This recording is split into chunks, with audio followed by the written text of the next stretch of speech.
List پہ دیے وہ لے جائیں گے. جی السلام علیکم. میں ڈاکٹر ہدایت حسن خان، میں میڈیکل پریکٹیشنر ہوں.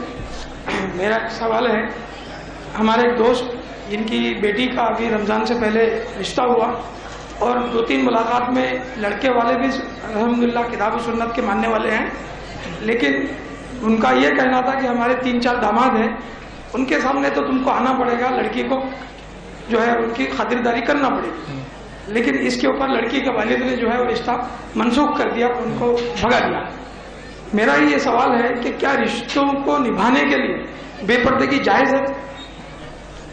بھائی نے ایک بڑا اچھا سوال کیا کہ کسی کا جو ہے رشتہ ہوا تو بتا رہے رشتہ جن سے ہوا، جن کا ہوا کتاب و سنت کے ماننے والے، لیکن ان کا ایک ڈیمانڈ تھا کہ جو ہے داماد کو، ان کے جو داماد ہے، دوسرے جو ہے داماد ہیں ان کے سامنے جو ہے اس لڑکی کو لایا جائے، وہ ان کی خاطر کرے یا جو بھی بہرحال معاملہ ہو. تو کیا رشتوں کو نبھانے کے لیے بے پردگی کی جا سکتی ہے؟ اور اس والد نے بہرحال اس کا انکار کر دیا. سب سے پہلی چیز تو یہ کہ اگر واقعتاً اس پردے کی بنیاد پر اس والد نے جو ہے اس رشتے کو رد کیا تو قابل مبارکباد ہے وہ شخص. اللہ رب العزت اس پر رحم کرے، ان کی بچی کا اور اچھی جگہ رشتہ کرے انشاءاللہ، اس لیے کہ اس کی بنیاد دینداری تھی. دیکھیے پردے کے تعلق سے ایک صحابی نے اللہ کے رسول صلی اللہ علیہ وسلم سے سوال کیا، غور سے سنیے اس کو. یہ چاہے پھر داماد ہو، مطلب جس کا جو غیر محرم مرد ہوتے ہیں، چاہے پھر آپ کا داماد ہو جو مطلب سمجھ لیجیے میری کوئی بیوی ہے تو میری بیوی کے سامنے میرے بھائی یا میرے بہنوئی یا میرے چچا، میرے ماموں، جو اس کے ماموں سسر ہوتے، سگے نہیں اسے کچھ بھی، سب جو میں نے گنوائے تھے وہ سگے رشتے تھے پورے قرآن کے اندر، ٹھیک ہے؟ تو کیا ان کے سامنے اس کا آنا درست ہے؟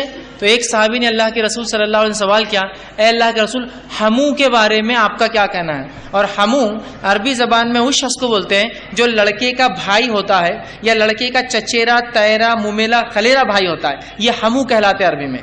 تو پوچھا گیا دیور کے تعلق سے، بھابھی کے پردے کے تعلق سے ہمو کا کیا معاملہ ہے؟ ہمارے گھروں میں ہوتا ہے نا کہ بھائی بھابھی تو ہے، بھابھی ماں سمان ہوتی ہے نا، یہ سب ہندوانہ رسمیں. اسلام میں ماں سمان نہیں، اپنی ماں آپ کی ہے، وہ اس کو مت ماں بناؤ اپنی.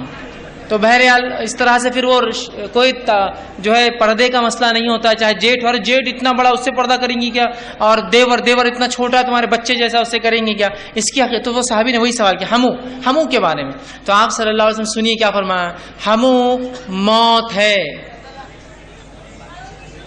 ہمو موت ہے، اس لیے کہ دیگر لوگ جو تیری بیوی پہ بری نظر رکھے یا نہ بھی رکھے، جو شیطان ورغلائے، ان کو پھر بھی تفصیلات معلوم نہیں ہوں گی تیرے بارے میں، تیرے گھر کے، لیکن جو ہمو ہوتے ہیں، جو سب کچھ جانتے تو کب آتا ہے اور کب جاتا ہے اور کیا معاملہ ہے، یہ تو موت ہے. تو ظاہر سی بات ہے وہ داماد جو ان کے تھے اس لڑکی کے ہونے والے کچھ بھی نہیں ہیں، وہ کچھ بھی نہیں ہے رشتے کے اعتبار سے. شادی کے بعد بھی وہ داماد اس کے رشتے میں ہوں گے، لیکن وہ محرم نہیں ہے اس کے کہ وہ ان کے سامنے جائے، ان کو سرو کرے، کھلائے. جیسا ہوتا ہے لڑکی دیکھنے لوگ جاتے ہیں تو پورے خاندان کو بتاتے ہیں مردوں کو، مطلب وہ ہونے والا چچا سسرا، ماموں سسرا، بڑے بھائی، چھوٹے بھائی، اور سب وہاں جمع ہو جاتے ہیں اور لڑکی کو لا کے بٹھاتے ہیں اور سب دیکھتے ہیں اسے. شریعتاً درست نہیں ہے، اس لیے کہ بے پردگی اتنی عام ہو گئی ہے کہ لوگ اس کو سمجھنے کو بھی تیار نہیں کہ یہ بے پردگی ہے، لوگ سمجھنے کو بھی تیار نہیں کہ غیر شرعی عمل حرام ہے.